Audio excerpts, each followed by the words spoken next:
तो जीएस में हम लोग क्या कर रहे थे, कुछ याद है?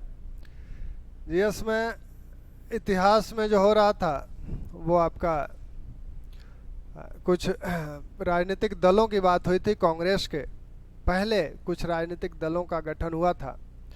तो पहला राजनीतिक दल जो माना जाता है वो लैंड होल्डर सोसाइटी माना जाता है। उसके पहले भी एक संगठन का गठन किया गया था, बंग भाषा प्रकाशन सभा 1836 में गठित हुई थी। 1838 में लैंड होल्डर सोसाइटी का गठन हुआ और इसमें बंगाल के सभी बड़े बड़े जमींदार इस सोसाइटी में थे। इसके बाद बंगाल ब्रिटिश इंडिया सोसाइटी का गठन हुआ 1843 में। फिर 1851 में ब्रिटिश इंडियन सोसाइटी का एसोसिएशन का गठन हुआ। इसी समय इसी के अनुरोध पर अन्य प्रेसिडेंसियों में भी, कलकत्ता में भी, कलकत्ता में तो ये थी ही ब्रिटिश इंडियन एसोसिएशन, बम्बई और मद्रास में भी, मद्रास नेटिव एसोसिएशन का गठन हुआ और बम्बई में बम्बई एसोसिएशन का गठन हुआ। फिर बम्बई प्रेसिडेंसी में ही पूना सार्वजनिक सभा का गठन हुआ था, जिसे हम लोगों ने देखा था वासुदेव जोशी के नेतृत्व में वह गठित हुई थी और रानाडे के नेतृत्व में उसका बहुत विस्तार हुआ था। फिर हम लोग कुछ अन्य संगठन जो हैं जो कि ब्रिटेन में बने, कुछ भारतीयों ने और कुछ यूरोपियन जो उदारवादी थे उन लोगों ने भी भारत के समर्थन में कुछ संगठनों को लंदन में गठित किया। यहाँ भारत में जो संगठन गठित हुए हैं इसके बाद उसमें इंडियन लीग 1875 शिशिर कुमार घोष के नेतृत्व में स्थापित हुई और इसके जो अस्थायी अध्यक्ष थे शंभुचंद्र मुखर्जी थे और अस्थायी अध्यक्ष कृष्ण मोहन बनर्जी इसके अस्थायी अध्यक्ष थे। तो इंडियन लीग ये बार बार पूछा जाता है, इंडियन लीग की स्थापना किसने की?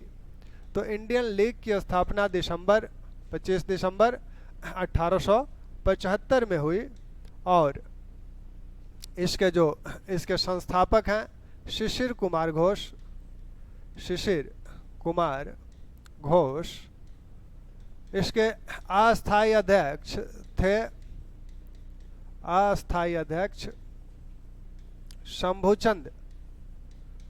शंभुचंद्र मुखर्जी और अस्थायी अध्यक्ष इसके जो बने वो हैं कृष्ण मोहन बनर्जी। अस्थायी अध्यक्ष इसके बने कृष्ण मोहन बनर्जी। इस लीग के गठित होने के जो प्रमुख कारण थे, पहला कारण था कि टेम्पल जब बंगाल के गवर्नर थे तो उन्होंने यह आश्वासन दिया था शिशिर कुमार घोष को कि अगर बंगाल की जनता यह आवेदन करे कि स्थानीय संस्थाओं में चुनाव आंशिक रूप से प्रारंभ किया जाए तो निर्वाचन की प्रणाली हम प्रारंभ कर सकते हैं। तो इसीलिए शिशिर कुमार घोष ने आनन फानन में इंडियन लीग का गठन किया और अनेक सभाओं में ये प्रस्ताव पारित करके बंगाल की जनता की तरफ से ये प्रस्ताव रखा गया था। दूसरा, आनंद मोहन बोस ब्रिटेन से कैम्ब्रिज विश्वविद्यालय में उन्होंने गणित की परीक्षा में बहुत नाम कमाया था। वहाँ से भारत आए तो यहाँ ये लोग सुरेंद्रनाथ बनर्जी, आनंद मोहन बोस आदि एक संस्था का गठन करना चाहते थे।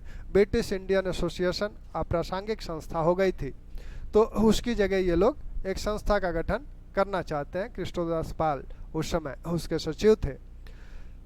तो इन्होंने सोचा कि हमसे पहले ये लोग न बाजी मार लें, तो इसलिए शिशिर कुमार घोष ने इंडियन लीग की स्थापना दिसंबर 1875 में की।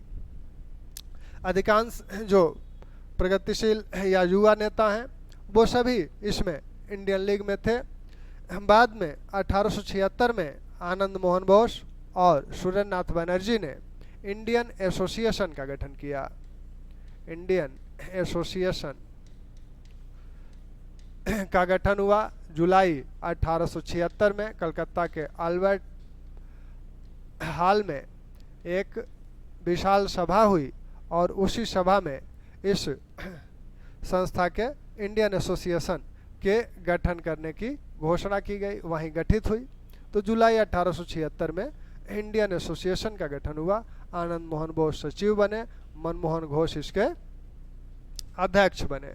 तो इस प्रकार 1876 में यह संस्था गठित हुई। गठित होने के बाद इसने सबसे पहला जो कार्य हाथ में लिया वह था ICS परीक्षा संबंधी जो कुछ मांगे थी भारतीयों की। पहली मांग तो ये थी कि आयु सीमा को बढ़ाया जाए। जो आयु सीमा घटाई गई थी 1861 में 22 वर्ष आयु सीमा रखी गई थी, 1866 में 21 वर्ष कर दी गई और फिर 1877 में यह आयु सीमा घटाकर 19 वर्ष कर दी गई। तो उसको बढ़ाने की मांग थी। सुरेंद्रनाथ बनर्जी खुद ही 1869 में ICS परीक्षा पास किए थे और ICS पद पर इनकी नियुक्ति भी हुई थी, लेकिन एक अपने स्टोनो द्वारा दिए गए फाइल को पढ़ के इन्होंने हस्ताक्षर नहीं किया था। इसी संदर्भ में इन्हें कार्यमुक्त कर दिया गया था और बैरिस्ट्री करने के अयोग्य भी करार दिया गया था। तो इस तरह से ये ICS से निकाले गए थे। इन्होंने इसके विरोध में ICS आंदोलन चलाया और इस आंदोलन में आयु सीमा को बढ़ाने और भारत में परीक्षा कराने संबंधी कार्यक्रम किए जाते थे।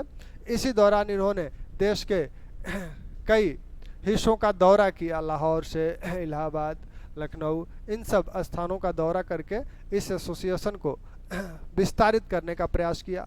पहले ही जब एसोसिएशन गठित हो रहा था तभी कुछ सुझाव आए कि इसका नाम बंगाल एसोसिएशन रखा जाए, लेकिन सुरेंद्रनाथ बनर्जी कहते हैं कि हम मैजनी के जो यंग इटली आंदोलन था उसी तरह का एक अखिल भारतीय संस्थान एसोसिएशन गठित करना चाहते थे। तो इसीलिए हमने बंगाल एसोसिएशन इसका नाम नहीं रखा, क्योंकि उससे यह सीमित, इसका कार्यक्षेत्र सीमित लगता। तब नाम रखा गया इंडियन एसोसिएशन। तो पहला काम इन्होंने लिया, ICS पे इन लोगों ने कार्य किया इस एसोसिएशन ने। दूसरा कार्य इसके बाद 1879 से स्थानीय स्वायत्त शासन के लिए कार्य किया गया। इसमें निर्वाचन आदि प्रारंभ करने की मांगे रखी गई। जो वर्नाकुलर प्रेस एक्ट था उसके विरोध में आंदोलन हुआ। शस्त्र अधिनियम जो था उसके विरोध में आंदोलन हुआ। तो इस एसोसिएशन ने इन वर्नाकुलर प्रेस एक्ट, देसी भाषा समाचार पत्र अधिनियम जो बना था लिटन के समय, ऐसे ही शस्त्र अधिनियम जो बना था लिटन के समय, इसका भी इस एसोसिएशन ने विरोध किया था। सुरेंद्रनाथ बनर्जी ने इस एसोसिएशन के माध्यम से ये अखिल भारतीय स्तर का एक संगठन बनाना चाहते थे। अभी वो 1883 तक वो नहीं बन पाया। 1877 में जब दिल्ली दरबार हुआ था तो लिटन द्वारा जो दिल्ली दरबार आयोजित किया गया तो उसमें अमृत बाजार पत्रिका की तरफ से ये एक पत्रकार की हैसियत से वहाँ गए और इन्होंने नेटिव प्रेस एसोसिएशन का गठन किया और वह एक अखिल भारतीय संगठन के तौर पे गठित किया गया था। तो ये आपका इंडियन एसोसिएशन बाद में 1883 में चल के इसे अखिल भारतीय स्वरूप देने का भी प्रयत्न किया गया। उसके बाद कांग्रेस के साथ की जाएगी। मद्रास में एक संगठन गठित हुआ था, मद्रास महाजन सभा 1884 में। वैसे ही बम्बई प्रेसिडेंसी एसोसिएशन का गठन 1885 में किया गया। मद्रास महाजन सभा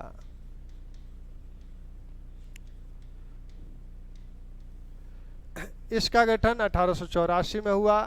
रंगैया नायडू, पी रंगैया नायडू इसके अध्यक्ष हैं और अय्यर रामास्वामी अय्यर इसके सचिव हैं। इस संगठन में भी कई नाम हैं, जैसे जी अय्यर, यश अय्यर, जी अय्यर जो थे ये हिंदू के संपादक हैं। यश अय्यर बाद में मद्रास उच्च न्यायालय के न्यायाधीश बने। बम्बई प्रेसिडेंसी एसोसिएशन का गठन 85 में हुआ।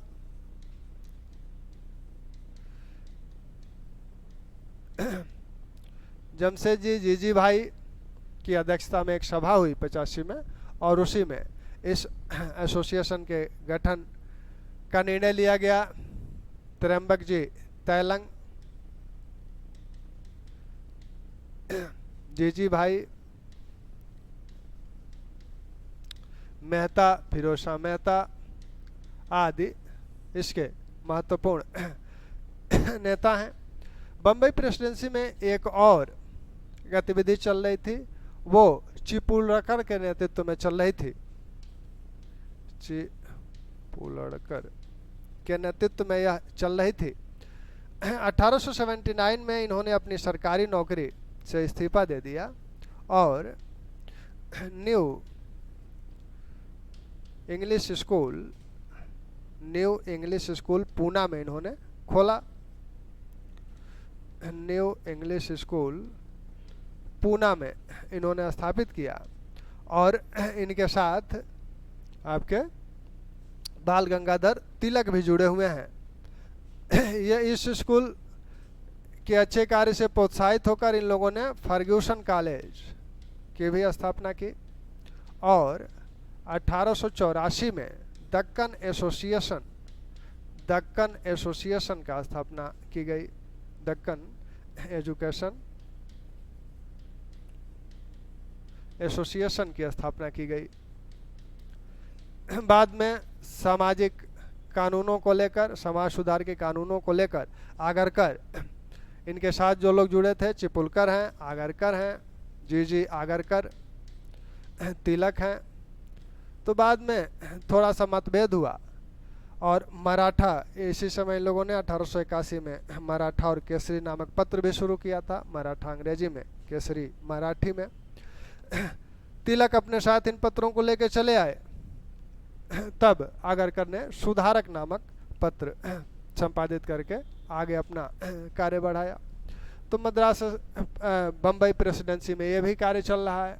बम्बई एसोसिएशन के समक्ष डिग्बी ने एक पत्र लिखा था कि अगर भारतीय, क्योंकि ब्रिटेन का चुनाव होने वाला था उसी समय, कि भारतीय अगर हमारा समर्थन करते हैं, हमारे चुनाव के खर्च वगैरह में कुछ हिस्सा बटाते हैं, हाथ बटाते हैं, तो हम भारतीय सदस्य के रूप में, यानी भारत के हितों को उठाने वाले सदस्य के रूप में ब्रिटिश संसद में कार्य कर सकते हैं।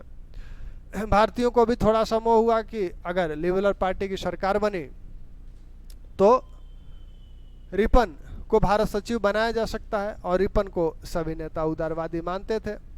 तो इसलिए इन लोगों ने उस प्रचार में हिस्सा लिया, और उसी समय आनंद मोहन बोस, लाल मोहन घोष ब्रिटेन में लिबरल पार्टी की ओर से कैप्टन नामक निर्वाचन क्षेत्र से उम्मीदवार भी थे।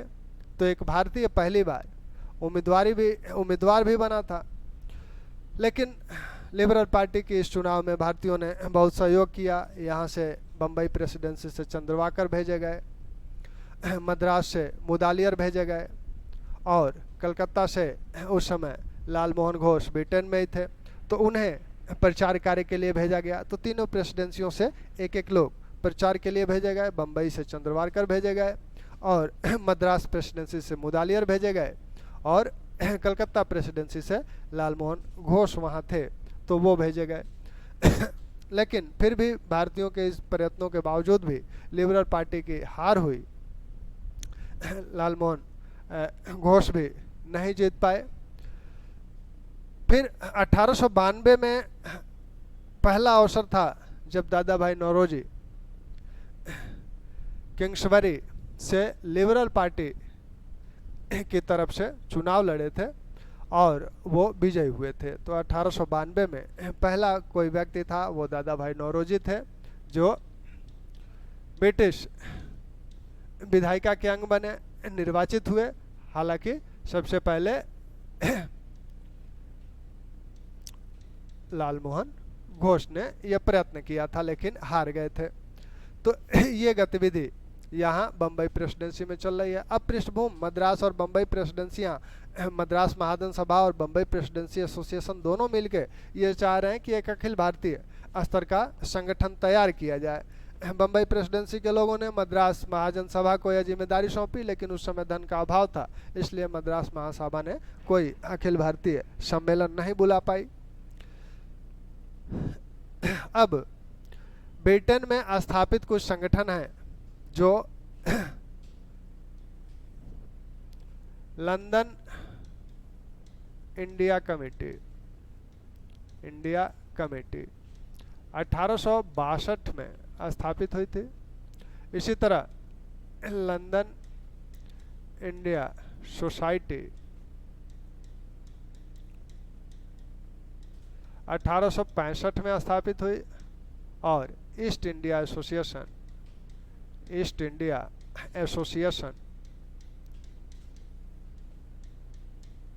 1866 में स्थापित हुआ। इन दोनों संगठनों के अध्यक्ष जो हैं वो दादा भाई नौरोजी हैं, दादा भाई नौरोजी। मुदालियर जब लंदन गए थे तो वहाँ उन्होंने भारतीयों, विशेषकर जमींदारों और राजाओं की बात रखने वाले, यानी उनके प्रतिनिधि के रूप में एक संगठन बनाने की बात की थी, और वो संगठन लंदन इंडिया कमेटी के रूप में बना था, लेकिन कार्य नहीं कर पाया। उनके भारत आने के पश्चात यह शिथिल हो गया। London India committee, London India society जो गठित हुई, जो भारतीय ब्रिटेन में थे उन लोगों ने और कुछ इनके साथ, हालांकि यह संगठन में सिर्फ भारतीय हो सकते थे लंदन इंडिया सोसाइटी में, तो वहाँ के जो भारतीय रह रहे थे उन लोगों ने यह सोचा कि भारत में जो भी समस्याएं उत्पन्न हो रही हैं उस विषय में जानने और उससे ब्रिटेन के लोगों को अवगत कराने के लिए एक संगठन की आवश्यकता है। इसीलिए इस संगठन को स्थापित किया गया था, और इसमें सिर्फ इंडियन ही सदस्य हो सकते थे। दादा भाई नौरोजी, फिरोज शाह मेहता,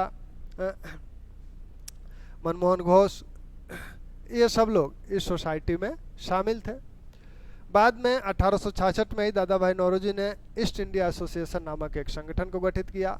उसमें यह कहा गया कि इसमें कोई भी सदस्य हो सकता है, सरकारी, गैर सरकारी, इंडियन, गैर इंडियन, यानी सबके लिए यह संगठन था। तो सबके लिए जब खोला गया तो ढेर सारे लोग इसके मेंबर भी बने। जब तक दादा भाई नौरोजी यहाँ थे तब तक तो यह ठीक ठाक कार्य करता रहा, लेकिन जब दादा भाई नौरोजी 79 में चले आए यहाँ बड़ौदा में दीवान बनने, तब यह संगठन कार्य नहीं कर पाया। हालांकि यहाँ तक कि यह भारत के विरोध में भी कार्य करने लगा, क्योंकि इल्बर्ट बिल जो आया था उसका इसने विरोध किया था। इल्बर्ट बिल भारतीयों के पक्ष में था, लेकिन इस संगठन ने, ईस्ट इंडिया एसोसिएशन ने इसका विरोध किया था। तो धीरे धीरे ये अप्रासंगिक हो गया। बाद में कुछ संगठन गठित हुए। 1872 में इंडिया कमेटी गठित हुई।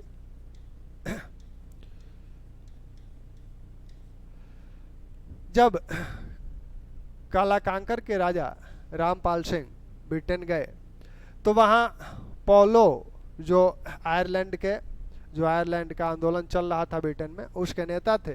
उन्होंने यह कहा कि एक ऐसी कमेटी गठित की जाए जो ब्रिटिश जो सांसद हैं उनमें से जो भारत के पक्ष में हैं, या ब्रिटिश सांसदों को भारत की समस्याओं के विषय में बताया जाए। तो यह कार्य नेशनल रिप्रेजेंटेटिव कमेटी बनाकर किया गया। 1883 में नेशनल रिप्रेजेंटेटिव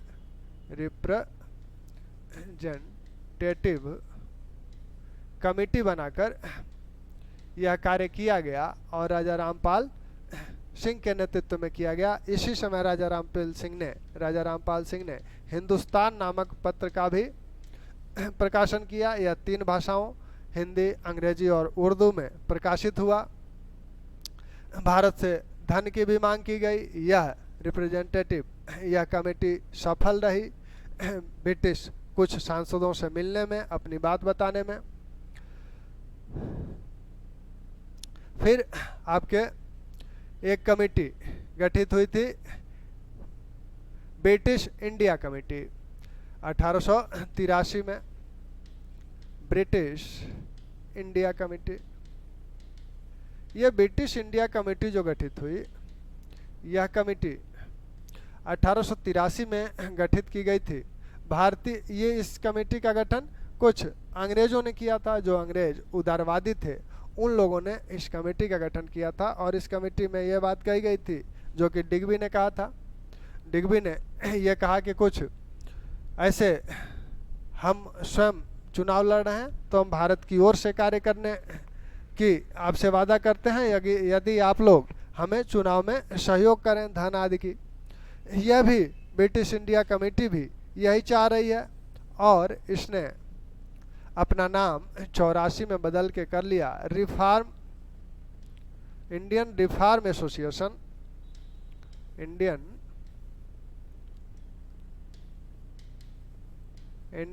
रिफॉर्म एसोसिएशन।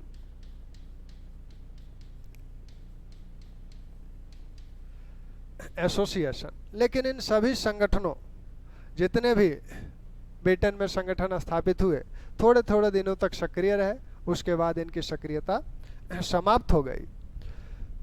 राष्ट्रवादियों को भी ये लग गया कि हमें ब्रिटेन से कार्य नहीं करना चाहिए, क्योंकि वहाँ से कार्य करने में एक तो धन की आवश्यकता थी, यहाँ से लोगों को भेजना, दूसरा उसका कोई प्रभाव ब्रिटेन के नेताओं पे नहीं पड़ रहा था। हालांकि दादा भाई नौरोजी का ये मानना था कि ब्रिटेन के लोग और ब्रिटिश संसद न्यायप्रिय है, वो अगर भारत की समस्याओं को जाने तो निश्चित रूप से उसका निराकरण करेंगे। यहाँ की नौकरशाही भारतीयों को प्रताड़ित करती है, लेकिन वहाँ के लोग ये अत्याचार नहीं चाहेंगे।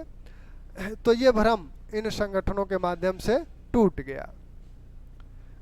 उदारवादी नेताओं का यह जो एक कॉन्सेप्ट था, वह इन संगठनों के माध्यम से भी टूट गया, क्योंकि इन संगठनों का कोई अर्थ नहीं निकल पाया। थोड़े थोड़े दिनों तक सक्रिय रहे, पेपर पत्रिकाओं के माध्यम से ये लोग अपना प्रचार करते रहे या भारतीय समस्याओं को बताते रहे, लेकिन उसका कोई नतीजा नहीं निकला। इसलिए भारतीयों का एक तरह से मोह भंग हो गया। तो हम लोगों ने जिन संगठनों को देखा, उन संगठनों से जो प्रश्न पूछे जाते हैं, इसमें इंडिया लीग का गठन कब हुआ, कौन अध्यक्ष है, कौन अस्थायी अध्यक्ष है, इस तरह के प्रश्न यहाँ से होते हैं। इंडियन एसोसिएशन का गठन कब हुआ, किसने किया, कहाँ हुआ? अल्बर्ट हॉल में एक मीटिंग के दौरान हुआ था। कलकत्ता के अल्बर्ट हॉल में एक मीटिंग के दौरान हुआ था। और इस एसोसिएशन ने कौन कौन से आंदोलन चलाए? सबसे पहले इसने अपने हाथ में जिस आंदोलन का नेतृत्व संभाला था वो आईसीएस परीक्षा संबंधी था। फिर स्थानीय स्वशासन, वर्नाकुलर, शस्त्र अधिनियम। मद्रास महाजन सभा के अध्यक्ष कौन है? मद्रास महाजन सभा पी रंगैया नायडू इसके अध्यक्ष हैं। बम्बई प्रेसिडेंसी एसोसिएशन कब गठित हुई और कौन कौन इसमें प्रमुख नेता हैं, इनका ध्यान रखिएगा। किसकी अध्यक्षता में ये मीटिंग हुई थी और जिसमें यह निर्णय किया गया था? कौन ब्रिटिश उम्मीदवार, ब्रिटिश संसद जो चुनाव हो रहा था उस समय, कौन उम्मीदवार ने पत्र लिखा था? तो डिग्बी ने पत्र लिखा था और उसके चुनाव प्रचार के लिए तीनों प्रेसिडेंसियों से लोग गए थे। बम्बई प्रेसिडेंसी से चंद्रवारकर गए थे और मद्रास प्रेसिडेंसी से मुदालियर गए थे और कलकत्ता प्रेसिडेंसी से लालमोहन घोष वहीं थे। तो उनको ये कार्य सौंप दिया गया कि आप इनका प्रचार कीजिए। उस समय फिर बम्बई प्रेसिडेंसी की कुछ अन्य गतिविधियां हैं, जिसमें आपके तिलक और आगरकर की जो गतिविधियां हैं, इस इंग्लिश स्कूल के माध्यम से भारतीय नौजवानों में नैतिक शिक्षा देने का भी कार्य किया जाता था और राष्ट्र प्रेम को जगाने का भी कार्य इस न्यू इंग्लिश स्कूल के माध्यम से किया जाता था। ब्रिटेन में जो संस्थाएं गठित हुई उनको आपने देखा। 1862 में जो संस्था गठित हुई वो लंदन इंडिया कमेटी थी, और 1865 में जो गठित हुई लंदन इंडिया सोसाइटी और ईस्ट इंडिया सोसाइटी जो 1866 में गठित हुई थी, दोनों की अध्यक्षता दादा भाई नौरोजी कर रहे हैं। यहाँ सिर्फ भारतीय मेंबर होंगे, यहाँ सभी मेंबर हो सकते हैं। इनका भी कार्य वही है कि भारतीयों की जो समस्याएं हैं उन समस्याओं से ब्रिटेन के लोगों को अवगत कराना, और ब्रिटिश जो नेता हैं, राजनेता हैं, उन्हें इन समस्याओं के विषय में बताना जिससे इनका समाधान हो सके। फिर 1870 के दशक में भी कुछ संगठन गठित किए गए, जैसे इंडिया कमेटी गठित की गई। इसमें राजा रामपाल सिंह जो कालाकांकर के राजा थे, उनके नेतृत्व में नेशनल रिप्रेजेंटेटिव कमेटी कुछ ब्रिटिश सांसदों से जाकर मिली भी थी। फिर आपकी ब्रिटिश इंडिया कमेटी कुछ उदारवादियों द्वारा, ब्रिटेन के उदारवादियों द्वारा यह गठित की गई थी। इसका नाम 1884 में इंडियन रिफॉर्म एसोसिएशन रख दिया गया था, हालांकि यह भी बहुत सफल नहीं हो पाई थी। तो ये कांग्रेस के पहले के कुछ संगठन थे। इनके क्रम मिलवाए जाते हैं या इनके अध्यक्षों को पूछा जाता है। तो हमें जहाँ तक उम्मीद है कि ये आप इन संगठनों को तैयार कर लेंगे। फिर हम जो अगली चर्चा होगी वो भारतीय राष्ट्रीय कांग्रेस से शुरू होगी, कांग्रेस का गठन और उससे संबंधित अन्य सारी बातें। थैंक्स।